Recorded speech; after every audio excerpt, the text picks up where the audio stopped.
Hello, everyone. Welcome again to another episode in the Persuasion Lab podcast. I'm your host, Moeed Amin, and I'm truly delighted to have you on the show today. As you know, well, you may know if you're a previous listener, if you're new to the show, we are all about helping you become the best version of yourself. And when you think about the noble character or noble spirit, the ability to persuade and convey what it is that you're thinking and your perspective and your approach in a confident manner to people is a really core part of that nobility of character and spirit. And that's what we're all about today. So it's not just for sales professionals. We're also here to help non-sales professionals. Now, greatness is not from just the skills or the knowledge that you have. It's about the person you become. And so you will hear from topics and experts ranging from a wide range of areas, such as behavioral psychology, human behavior, personal branding. And we've even had someone on the show who's a functional medicine expert to help you with your energy, your focus, and actually raise your intelligence and creativity as well. All core skills that are really important to becoming a successful sales professional, or any professional for that matter. Now, one of the things that I've been talking about on the show, and we've had a few experts coming on, is this whole area around connecting with people through social networks, particularly LinkedIn. And there's been a lot of really bad practices. I'm certainly exposed to a lot of them on a daily basis. I've been a culprit myself in doing these things in the past. And this is becoming more of an important approach when it comes to sales. So I'm truly delighted to have our next guest on the show where we can actually delve into this topic in a lot more detail. Now, he is the founder and CEO of a company called Funnel Amplified.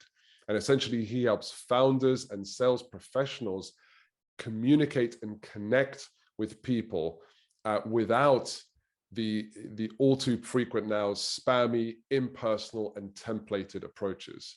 Now, he's also founded in the past several other companies, and he's actually very open with some of the mistakes and experiences that he's made with these past companies. And I really love how open and honest he is with those mistakes to help others learn from them, and the raw authenticity by which this person lives his life.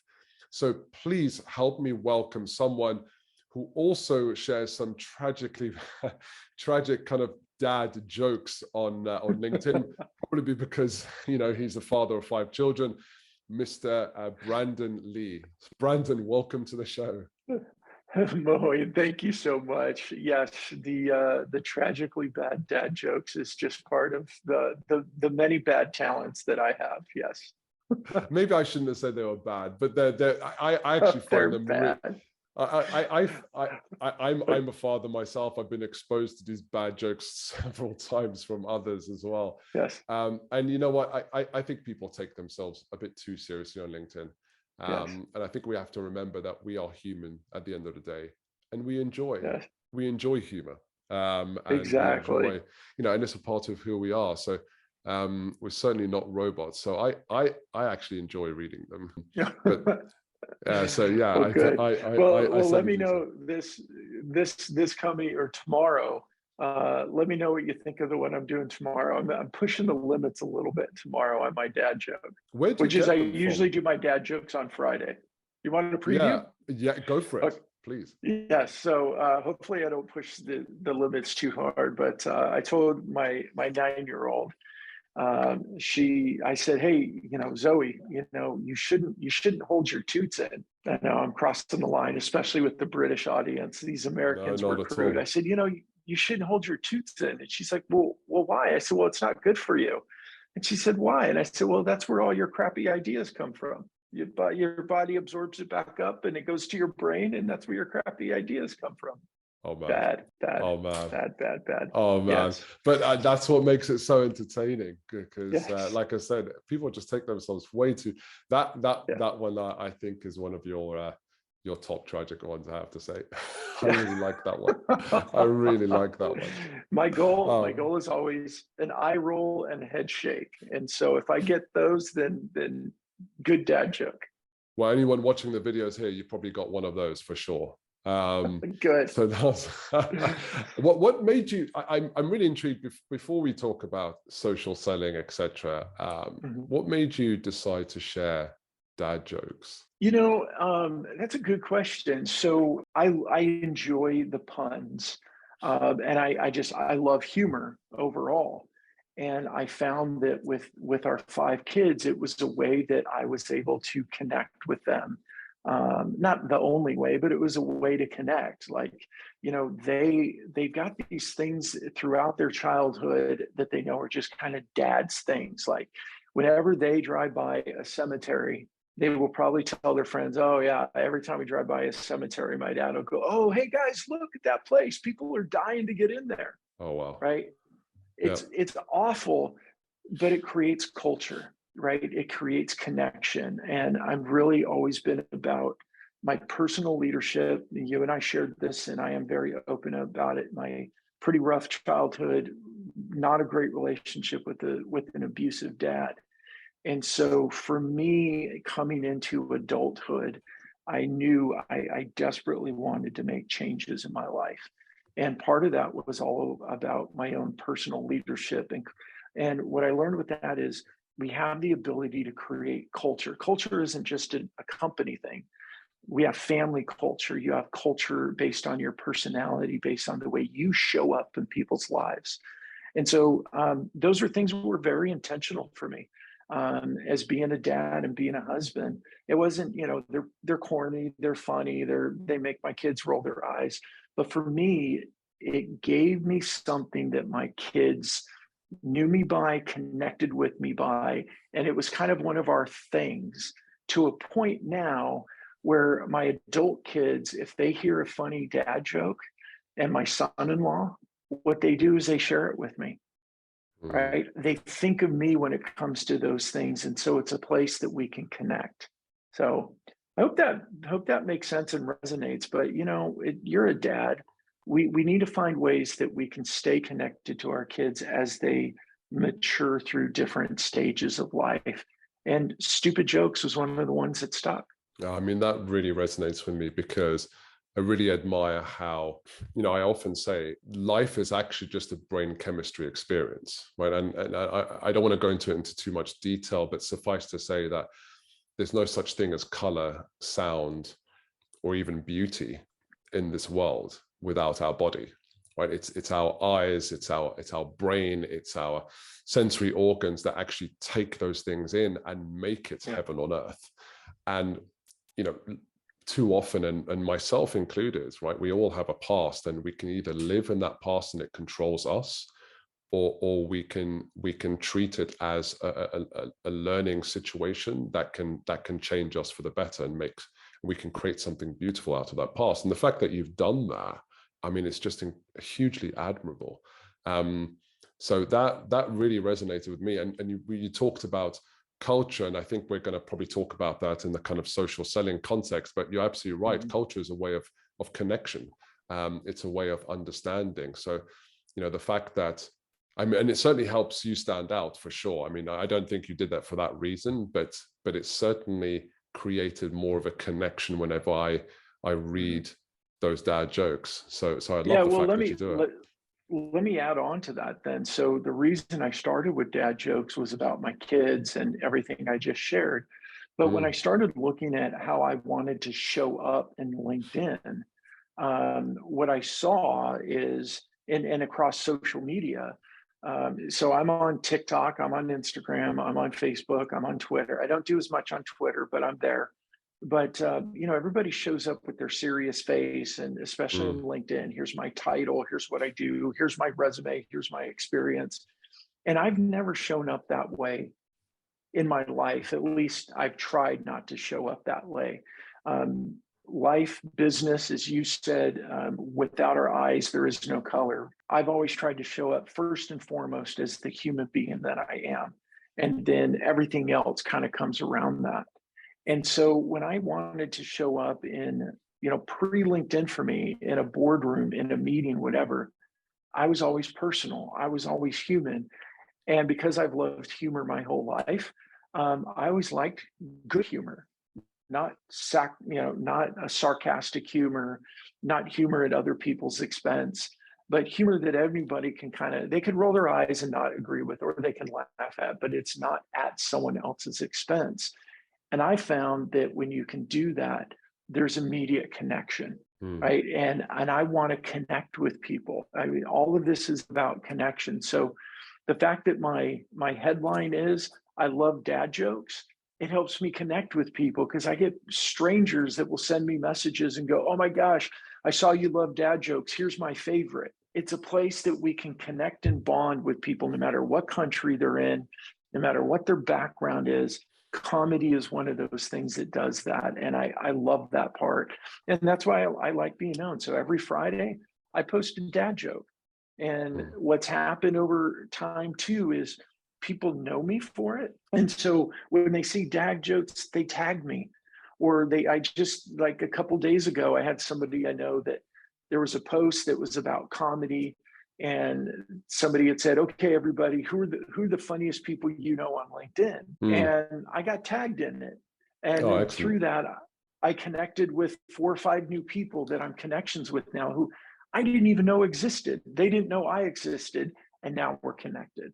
I love the radical authenticity of that approach, because just hearing you talk about it, I can feel that this is not a tactic, right? This is not a mechanism by which you use to stand out and get attention. Actually, this is something that came from your personal life that is extended into what could be considered your professional life, but it's not done so with an alternative agenda other than just to purely connect with people. And I know that that's such a big thing for you when it comes to what you talk about in terms of how people should be using LinkedIn. Yeah, and it's, there's a fine line there, because in some ways it is a tactic, but it's an authentic tactic. So it's not really a tactic, it's just me showing up. You know what I mean? There's that gray line, but I think that whether it's online or offline, our greatest strength is authenticity, because we don't have to try. We don't have to work that hard at it. If we put up a wall, we put up a facade, well, we got to work at it to keep the facade up. And so I think our best tactic is just being ourselves and being authentic and trusting.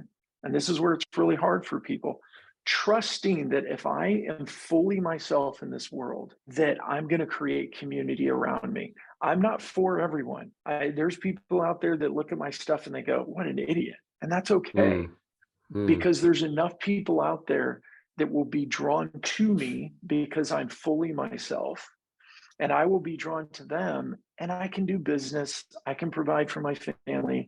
I can find joy. I can find peace and happiness and a life that I'm excited and proud of. And when it's from authenticity, oh my gosh, it's just so much better. It's interesting you talk about this, because I recently watched a kind of short video from Gary Vaynerchuk. Do you know who he is? Oh, yeah. Yeah. So for any of those that are watching or listening to this and don't know who he is just an exceptionally well-known person when it comes to specific spaces, particularly around how to use social media to get your word out there, right? And when it comes to social media and things like videos, etc., he's considered one of the top experts, right? Although he doesn't call himself that, he calls himself something else. But one of the things he talked about is, you trying to be an expert, or you trying to be a guru, you trying to convey yourself in a way that's not you. And he said, no matter how good you are, however good the content is, if you're not being you are going to eventually lose.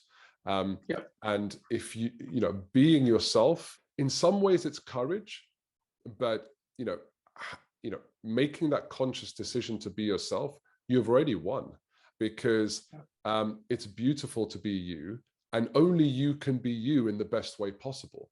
So stop trying to play someone else's game and play your own that you're going to enjoy. And I get it. And it's just so interesting that you say that, because there's a lot that you just described that resonates and relates to what I've heard from Gary Vaynerchuk as well. Yeah, I mean, I think, so I would put Gary into the category of being like a super influencer. right? Mm. And he's everywhere and he does his thing and he's very authentically him. Like him, love him, not like him, whatever. Gary is totally him and he's good with it. I love his content. I don't always like listening to it because I feel like he's yelling at me all the time. And that's just not my style. But I love Gary. I love the message. And I think part of the challenge when we look at social media is really twofold. Is number one is all of us people, we really struggle in a chaotic, changing world just to be authentic to know ourselves well enough to lead ourselves and be authentic, right? That's number one. That's just really difficult to do offline, much less now translating it into an online world. And then the second challenge we have is we see people like a Gary Vaynerchuk or everybody listening right now, think of the influencers that you think of. And when you hear the term influencer, where does your brain go? Does it go to the Gary Vaynerchuks? Does it go to the bikini models on Instagram? Does it go to wherever? And we all go, oh, no, that's not me. That's not me. That's why, I don't do social selling because I'm not Gary or I'm not this, or I don't want to talk about myself all the time. Well, those are versions of people using social to be influential. But just like in real life, the most powerful thing we have to be influential is authentically ourselves. Yeah. So we got to learn it offline and then translate it in online. And to bring it all the way back to the whole dad joke thing, when I started looking at, because I did, and you kind of alluded to this in the intro, I did stupid, bad, annoying LinkedIn activities for a while. And most of it was because I wasn't totally clear with who I was going to be online. Like I did a lot of this work on the offline world and coming out of my childhood stuff. And I thought I had a good grasp of who I was in real life. But then when I looked at LinkedIn, I followed the game. I put up my resume. I talked about my successes. I talked about this, and I just annoyed people because it was me, totally consumed by the me monster. And then I got to a point I looked at it and I'm like, man, no wonder people don't respond. I wouldn't want to talk to me either. How do we do this differently? What was the aha moment for you that changed that? The aha moment was, there's probably really two of them, I think. One was an exhaustion of activity without fruit. But the other one was, and this was in like 2016. I had a friend, he created a new company and they were doing LinkedIn lead generation. We all know what it is now, but back then it was pretty new. It may have even been 2015. It's like, hey, what we do is we take your account and we get these lists and we send out connection requests. And then when they accept it, we follow up with a cadence of messages. It's just like email. And I was like, oh, that's interesting. Okay. 2015 email marketing like that and landing pages, they were still, gated type of information was still producing fairly well. And I thought, okay, well, I'm an early adopter. Like, let's give it a shot. And a couple things happened with it. One, I felt dirty. I didn't like it. Somebody else was doing my prospecting for me, and that just didn't feel right. Number two, I was scheduling a bunch of calls with people that really didn't know me. I didn't know them. The calls weren't very good. They were pure cold, conversations. And then what eventually happened too is my LinkedIn account got suspended, and I had to fight to, get it back opened up and do all this stuff. And while I was at it, I said, okay, look, if I can't do things like this, what do I do? How do I use this better? And they pointed me to some things, and I started reading about LinkedIn and about how we should do it better. And I followed a few people and I learned about connecting and learned about, LinkedIn favors content creators. Who knew? So it wasn't just about using this direct message thing. It's about having a voice. And if you're going to have a voice, you got to get comfortable with what your voice is going to be so that you can be consistent, you can be authentic. I could be on your show, I could be on someone else's show, or I could write a post, or I could respond to a comment, or I can respond to a direct message, and it's going to be consistently me. I'm listening intently to what you're saying, and I can imagine some of our viewers and listeners thinking, okay, how do I become authentic? And how do I find my voice in this kind of almost sea of pressure right? Pressure from, and if you're in sales or if you're a founder of a company, you're going to have pressure from your boss, your investors, etc. You're also going to have internal pressure, this desire to succeed, this desire to drive towards success in the shortest time possible, right? Which can often be like crazy. But also this pressure from all these influencers, as you call them, right? As you see around you, you see their success, and you're kind of naturally comparing yourself to them, which is one of the worst things you can possibly do, but it's still there. How should people become more authentic to themselves and true to themselves and find their own voice in this kind of sea of pressure around them? Yeah, those are great questions. And it really is going through their own process of who do I want to be in this digital world? And it's not just who do I want to be, like putting on a mask, but I really do. I mean, and I said this for years, and I think for me, this was for me. And I've had so much growth and just a wealth of happiness from it, that I think it's so important for people. Is I had to learn how to just take my mask off in the world anyway, right? I had to learn how to be at peace with who I am, and be at peace knowing that some people weren't going to like the person that I am, and that's okay. So number one is there. And then number two is really looking at who do you want to be in this LinkedIn world, and how do you want to show up? What are the best qualities that you want to bring? How do you like to connect with people? And then learn things too. Like, I don't talk about politics. I don't talk about things like that because I don't think they belong in my business environment. And it's, for me, some of those things have just become so disrespectful that if you agree with me, we can be friends, but if you disagree with me, we're enemies. And so I think some of those things just don't belong in my life in general, because I want to be connected with everybody, even if we have differing opinions. So you gotta work through that process. And there's ways you can go through and start mapping out what are your goals, right? I'm a big believer in think with the end in mind. From 7 Habits of Highly Effective People. And what's the end goal? And then when you start working backwards, I think a lot of those answers just kind of fall in place. So as example, my goal was, I want to help salespeople and business owners from the C-suite to, upper management. I want to help them be connected in their industry to a point that they have influence, so that sales and revenue doesn't become a stress. And so I started going, well, what do I talk about?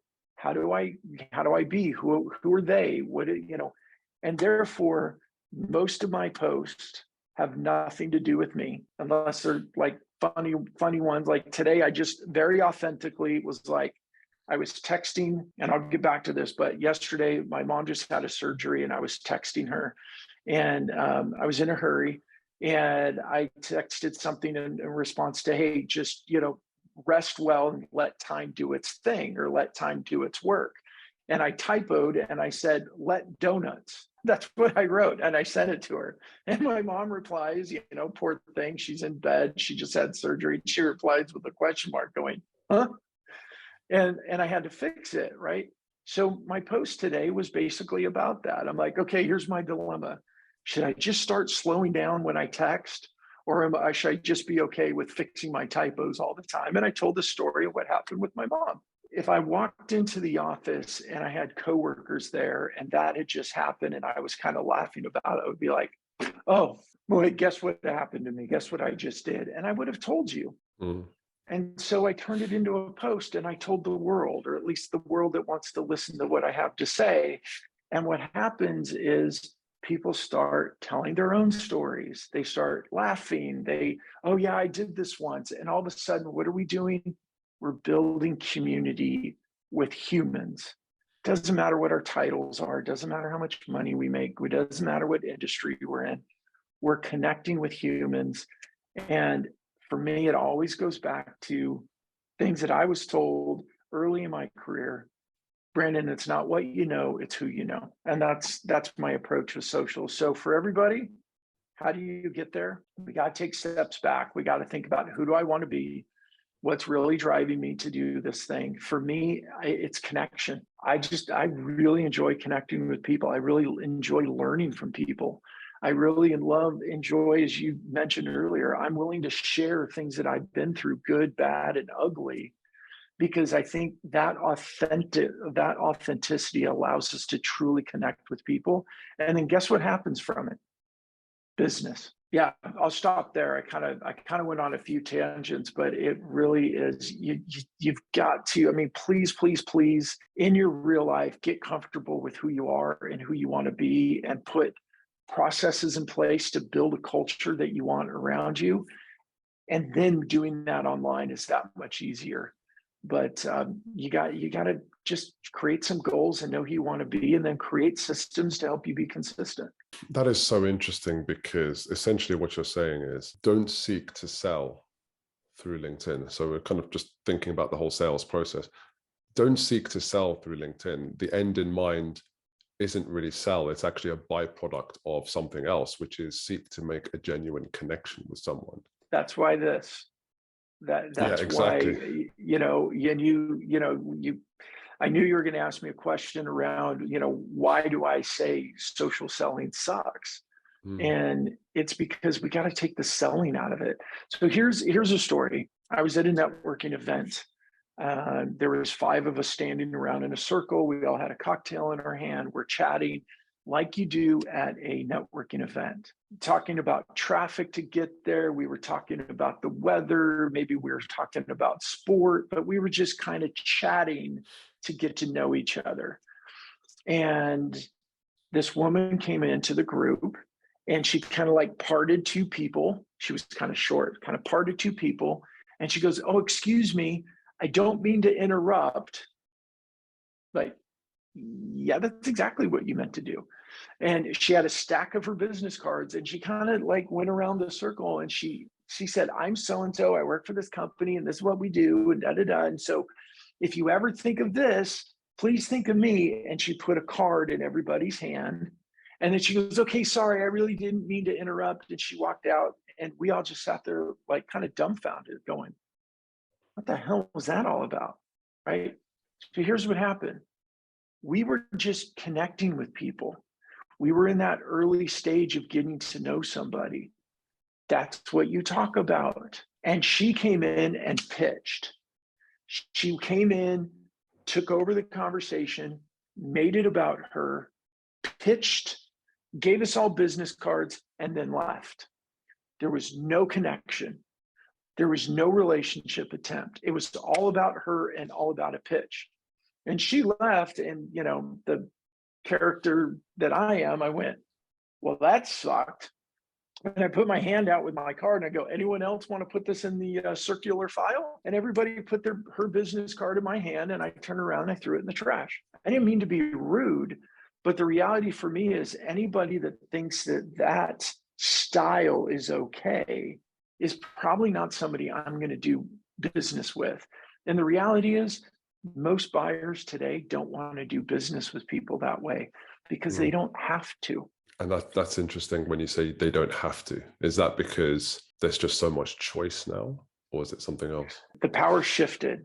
And whether we want to agree with this or not, the internet has shifted the power. When I started in sales in the mid-90s, my best superpower was information. I could on a door and get let into places. Why? They were using me for information, right? It wasn't about, oh, welcome, come on in. No, they were using might be a strong term, but they were utilizing me for information. Yeah, you were a major source of that information back then in the 90s. Right. That superpower's gone. So now what happens is, buyers need to want to invite you in. So I call it the circle of trust, the buyer circle of trust, right? If you think about the buyer in the middle, they have technology just like the rest of us. And what they do is they choose who they allow into their circle of trust. It means they subscribe to their newsletters, they follow them on LinkedIn, they tune into their podcasts, they watch them on YouTube, but they choose who they bring in. Then they also use technology to build walls. They're called spam filters. They're called voicemail. They're called unfollow. They're called no, I won't connect with you. They have technology just like we do as sellers, but they use it to keep people out. And they create their own little circle of trust. And the question for most salespeople is, can you earn the right to be in their circle of trust? And the way that you earn it totally depends on the way you show up. And the way you show up is the activity that you do in social media. So it starts with your profile. If somebody goes and looks at your profile, is it your resume? And if it's your resume, have you ever started a conversation with somebody telling them all about your resume, telling them about your career? No. If I said, hey, Molly, tell me a little bit about you, you go, oh, well, my first job. No, you would probably say, I'm a dad. I like this. I just got, I just went on a holiday in Canada. Like that's the way humans talk. And that's where we connect. And buyers want to do business with people who they know, they like, and they trust. So we have to earn that before the meeting. We have to earn the right to the meeting, which means we have to earn the opportunity to be invited in the meeting. And that's where we have to share content. That's where we go comment on other people's posts. We need to be seen in this community. So we go back to that networking event that I was at and what that woman did. She was seen, but she was seen in a negative way. And there were 5 people in that circle that will probably never do business with her. And that doesn't mean she's a bad person. It means her tactic, the way she showed up, put us off. And if we saw her the next time at that same networking event across the room, we all would have been like, let me go over here. Like we would have avoided her. And that's exactly the same thing that happens in social media. If you're posting brochures about your business and nobody's paying attention to it, and people come to the conclusion, they go, you know what, we tried social selling and it didn't work. No, you didn't try social selling. You tried social billboards, and everyone ignored your billboards because you haven't earned the opportunity to share what you know just by being me. This was hugely valuable and insightful. I want to dig into some practical stuff there, because you just talked about a few ways that you can show up in the right way and in a way that's conducive to how you create that authentic connection. And you talked about 2 things just there. It's about what you're posting something and responding and contributing to other people's posts. Yep. So my question here is, how should we be doing those 2 things? Yep. So let me give 2 very practical, tactical, I'm going to say easy to do, but difficult to start tactics. Okay. So number 1, I would suggest make a plan that you're going to post twice a week. Start there, baby steps. I'm going to post twice a week. Choose your days. And here's 2 types of post. The first one is what I would call a professional insight post. And the second one is what I'd call a personal insight post, because business is personal, right? Lloyd, before you and I started recording, we were chatting about your holiday to Canada. We were talking about family. I brought up football. You said, I don't really care about it. And we were getting to know each other before we went into business. So that personal and the professional. So here's how should people, sorry to interrupt, Brandon, but this is an important point I want to make sure that we cover, because all too often I've seen people try to go down that personal route, and then people respond saying, this is not the place for it on LinkedIn. This is about professional, not personal. Now, there is something to be said for both sides there, in my view, right? One is, maybe it isn't the place for it. There's no right answer from me that I can offer here.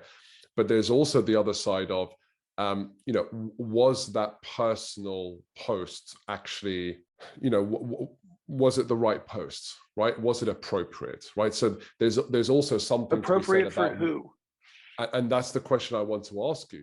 which is Yeah. how do you decide what is, I don't want to use the term right personal thing because there is no right, it's everyone's perspective, but how do you decide what type of personal things to share as part of that process or strategy? Yeah, so that always goes back to who do you want to be? How do you want to show up? Okay. Like I get, here's an example of a friend of mine actually out of London as well. And he posted, and this was 6-7 months ago, but he posted something about what one of his son's accomplishments. And he started with, I know this isn't exactly the right type of thing for LinkedIn, but I wanted to. And he kind of bragged about his son and what he was doing. And I was one of the first comments, and I said, you know, I don't know if I can do this on your show, but I was like, bullshit. This is life. Like that, if you and I were in a meeting, if I showed up at your office in a meeting, and I said, hey, how you doing? Or, you know, you look around their office, you see pictures of the family, you go, oh, wow, you have 3 kids. That's really cool. One of the things he may have said, he goes, oh, my son today, what he did, that's really cool. That's appropriate because that's human. And we do business with people who we know, we like, and we trust. And if we don't know anything about them humanly, personally, there's something missing. There's something missing. When it all comes down to business, we do business, we choose to do business with people who we like, if we have a choice. If I know something more, I mean, this is why in business forever, you would take prospects out to lunch. You'll take them out for drinks. You'll take them to a sporting event. You'll give them tickets to a concert. None of that has anything to do with business. It has everything to do with the relationship. And the relationship has everything to do with business. Interesting. So is it right? LinkedIn for me is my LinkedIn. That's the way I look at it. And if I post something on LinkedIn that people don't think is appropriate for LinkedIn, well, I'm sorry, but I'm not sorry. And you're more than welcome to not follow me. And I don't mean to sound like a jerk, but I want to be me. And you could also say when I'm in a meeting and I share personal things, like you commented at the very beginning that I'm very authentic and I'm very open. That's the way I choose to be. Sometimes it does bite me in the ass, and I'm okay. I live with it because usually when it bites me like that, it's by somebody who's not as open, who's not as authentic, who hides behind a mask. And that's why it bites me, is because we're so different. Well, the reality is I was probably never going to be that connected to the person, do business with them or anything else. So it's okay. I'm creating my tribe of people by being me. And people allow me into their tribe of people because they like who I am. And those that don't like it, it's okay. So one of the biggest things we have to do is we have to think of ducks, right? We have to think of ducks. And what is it that ducks do? Well, water falls right off their back. And that's why we have to, in social media, you have to have, you have to be a duck and just let it all wash right off your back. Because the naysayers, the negative Nellies, the haters, whatever you want to say, they're going to show up. And we have 2 choices. We can go, oh my gosh, this person thinks I'm wrong. Or I can say, I'm really comfortable being me and I don't care. Yeah, that's so interesting. And sorry, I kind of diverted, what you were going through in terms of, how do you kind of post and how do you kind of comment to other ones. But before we go back to what you were going to say there, what you say is hugely valuable because I struggle with that myself. Very conscious of, and by the way, this is our biology. It's nothing to be ashamed of, right? Our brain hasn't really changed that much from, the time where we lived in tribes, and to be isolated from the tribe meant death, right? So we're kind of wired to be afraid of being isolated. So And I struggled with that myself. And actually now, I just changed the language for myself personally, right? Where I said, if I don't have detractors or haters or people that disagree with me, that means I'm not out there enough. So I lose by default. So I saw whenever I receive comments like that, I saw that as actually a win because it means I'm getting out there further. So that was the first thing I did. And the second thing that I noticed that was so powerful and really surprised me was actually I mean, unless it's someone that's completely unprofessional, in which case you just feel sorry for them, right? Because they took time out of their day to do that. And there's a saying in NLP, which is hurt people, right? So there's clearly something in their world that's hurting them. So I just saw it as that. But for those that were professional in approach, actually, what I found was when they disagreed, when we actually have a dialogue, actually that connection becomes even more powerful and stronger, because we now have an exchange of ideas, and I'm kind of giving them a bit more context in the terms of what I'm describing there that they initially disagreed with, and by that turn I'm also understanding them further. So actually I found that when I received any comments where someone may have disagreed with what I'm saying, I've actually, to my surprise, found if we just engage with them in a professional way, you actually find sometimes that connection is actually stronger. So that was hugely that was a great win for me personally, because I really struggled with that. But anyway, you were saying, so apologies, you were saying You're fine. One, so start with two tactics posts. And you're going to get out of your comfort zone a little bit, but let's start with the easier one, which is the professional insight post. So throughout your week, you're on calls with customers or prospects. They ask you questions. Write down the questions. Do it digitally, write it on a piece of paper. I don't really care. Write down your questions. And then when you go to create a post, you very simply say, a customer of mine asked me this question this week. And you write the question. And then you just say, this is an important question because this is the reason why you should be thinking about it. And maybe here's 2 or 3 things that you should consider if this is a question that you have also. Anything along those lines, like tweak the formula. It's not a perfect formula. But the easy part is write down a question. They asked you a question. Unless you were totally rude and just sat there and stared at them and didn't say anything, or you didn't respond to their email when they asked you the question, you replied whatever you would have replied in a verbal question, turn that into a post and publish it. I'm taking notes, by the way, Brandon. It's all good. And if you want, even put it at the very top of the post, client question of the week, put some stars around it, and then go, this week, a prospect asked me this question, and then you go through and you answer it. Just do that. Now, why is this so important? Well, number one, posts aren't about you. It's about them. Number two, you're sharing insightful, relevant, important information. The other one is people will say, oh, but I can't give away our secret sauce. You better give away our secret sauce. Because if you're not giving away your secret sauce, you're not getting invited into the meeting. Like that's where the internet has brought us to. And just do that. Choose a day. Here's a big thing. Choose which day you're going to do that. Choose a Wednesday. Every week, do your professional insight post. And then on Friday, do your personal insight post. And what I like to do is call it a get to know me series. It sounds very egocentric, but it's not. It's you putting yourself out there, right? You can title it again, get to know me. Say something along the lines of, I want to use LinkedIn to get to know other people and build connections. I know in order to do that, I need to share a bit about me. And then every week, you put a bunch of questions. Why did I choose the university I went to? Why did I choose the industry that I'm in? What I love most about my job. If I wasn't in this job, what would I be doing?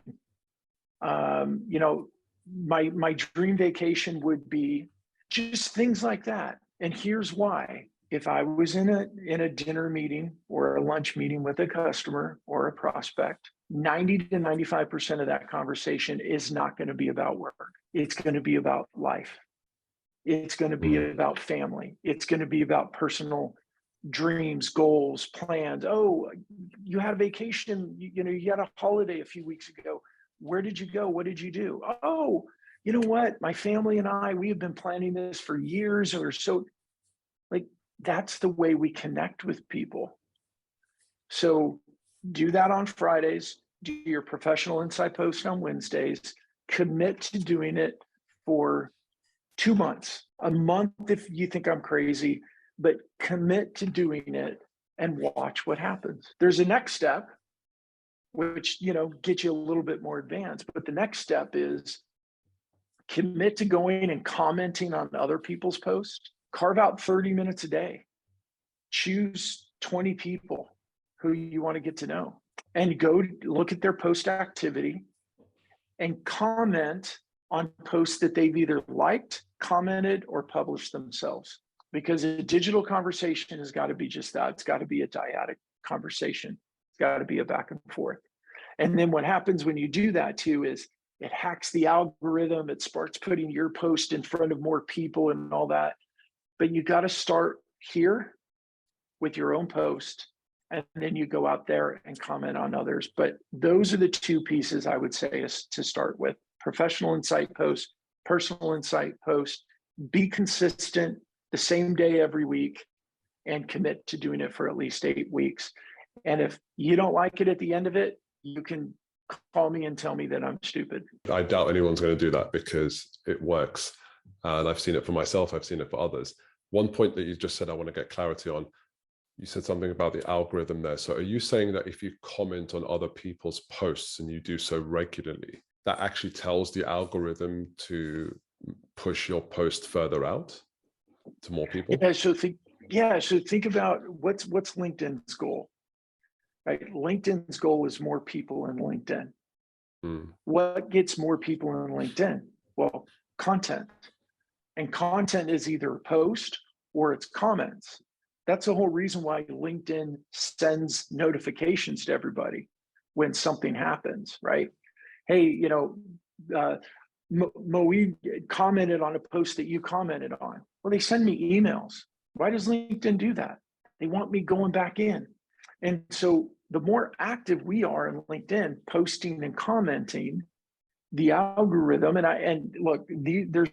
we know what we know, but we don't know what we don't know, meaning the algorithm is a secret and all that. But you can see the trends, you can see the logic. LinkedIn favors content creators because your content, whether it's a post or a comment, is what brings more people back into LinkedIn. So what I've noticed is the more I comment on other people's posts, the more impressions my posts get, the more likes my posts get, and the more comments my posts get. So that's why it's that two-way street. Plus, when it comes to connecting with people, human nature, you talked about our tribal brain.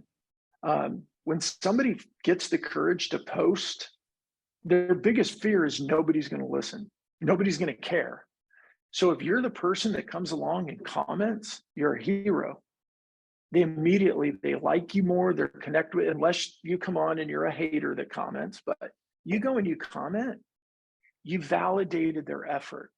You've taken the pressure off that, oh my gosh, I said something and somebody showed up. Like, that's validating and that's connecting. That's a connection. We build that connection. And it's also, just taps into the law of reciprocation.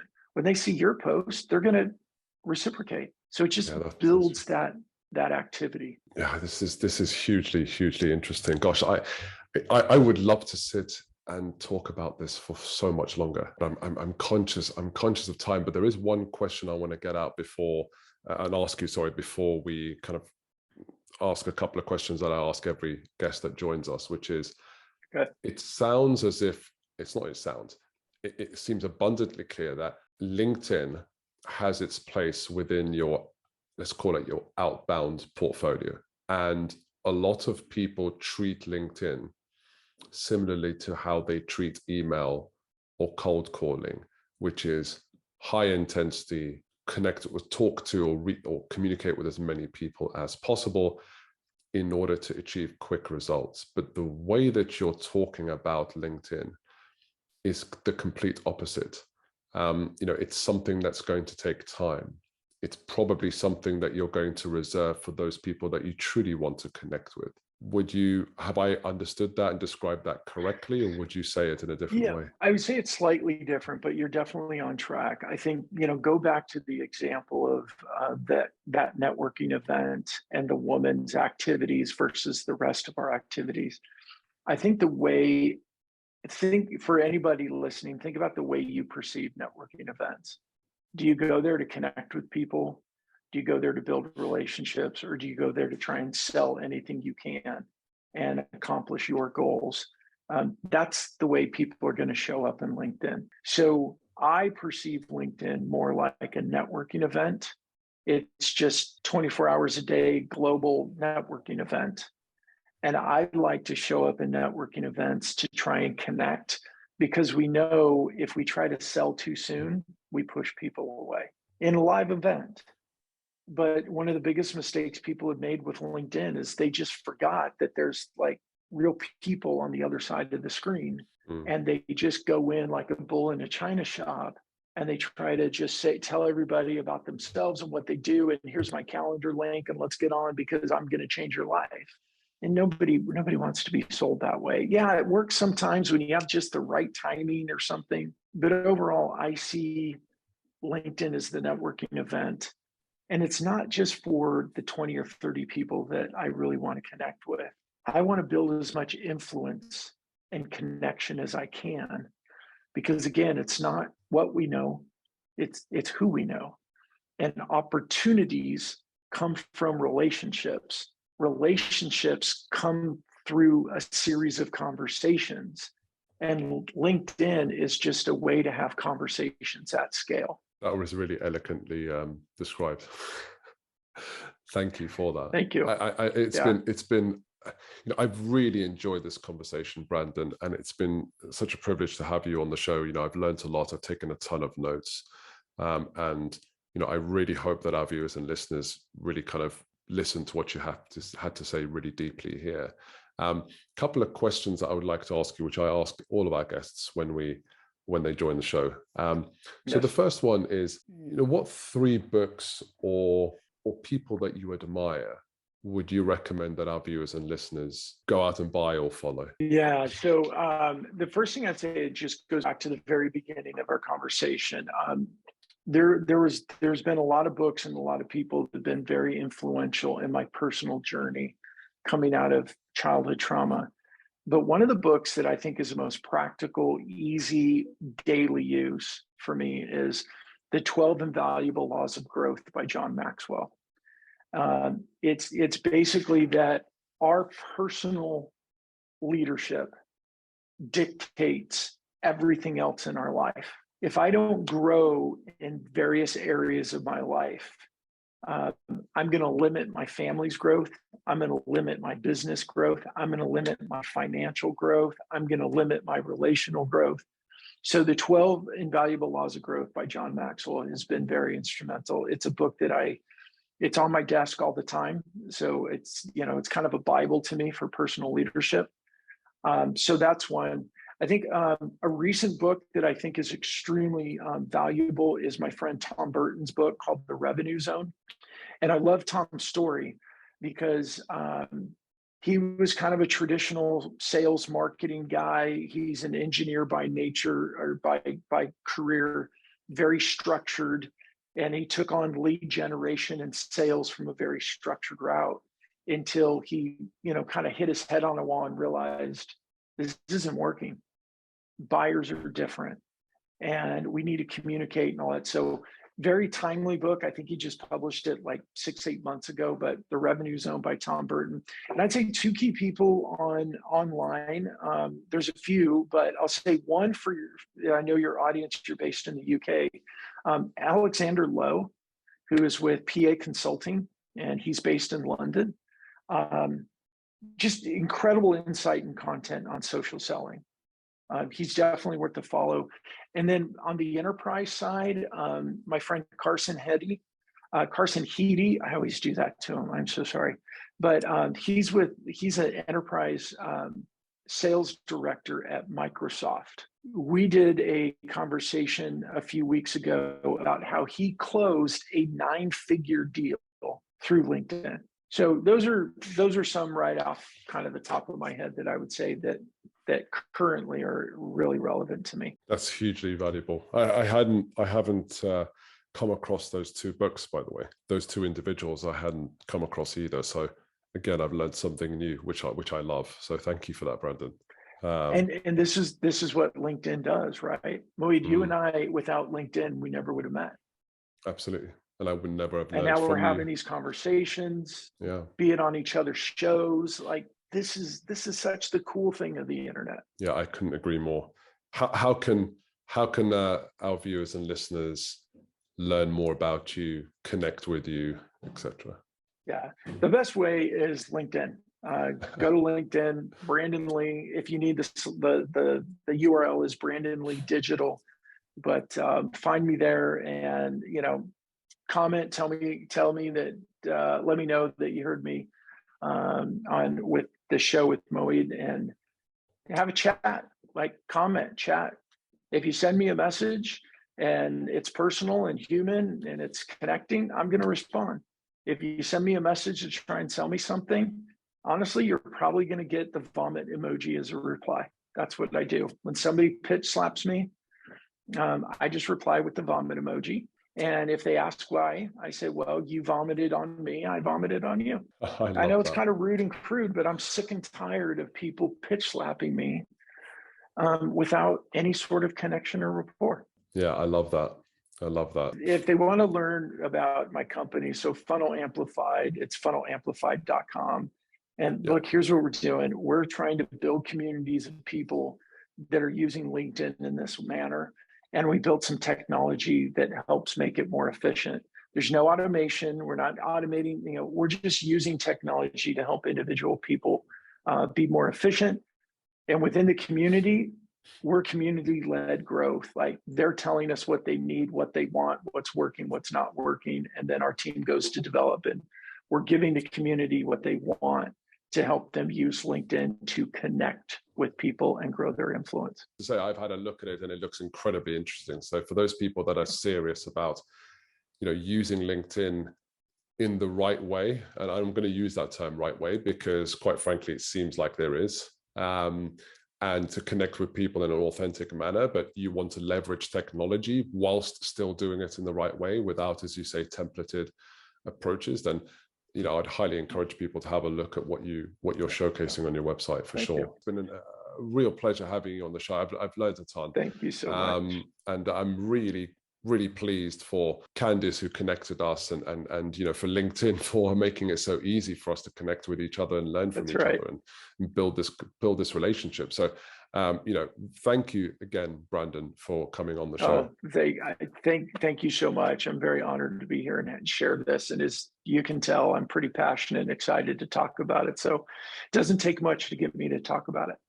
For sure. No, I'm pleased to hear that and to experience that. So thank you everyone for watching and listening. If you have any comments about what you heard today or any other topics that you would like us to address, whether it's myself who addresses it or to invite a particular knowledgeable person or enthusiastic person on the show, do leave a note in the comment section. In fact, a lot of the content that we share comes from you, the viewers and listeners. So please do leave a note in the comment section, whatever platform you are engaging with us on, and we'll do our best to have to address that topic and to have the right people on the show for you. So until then, this is Moeed Amin signing out, and we'll see you on the next episode. Thank you.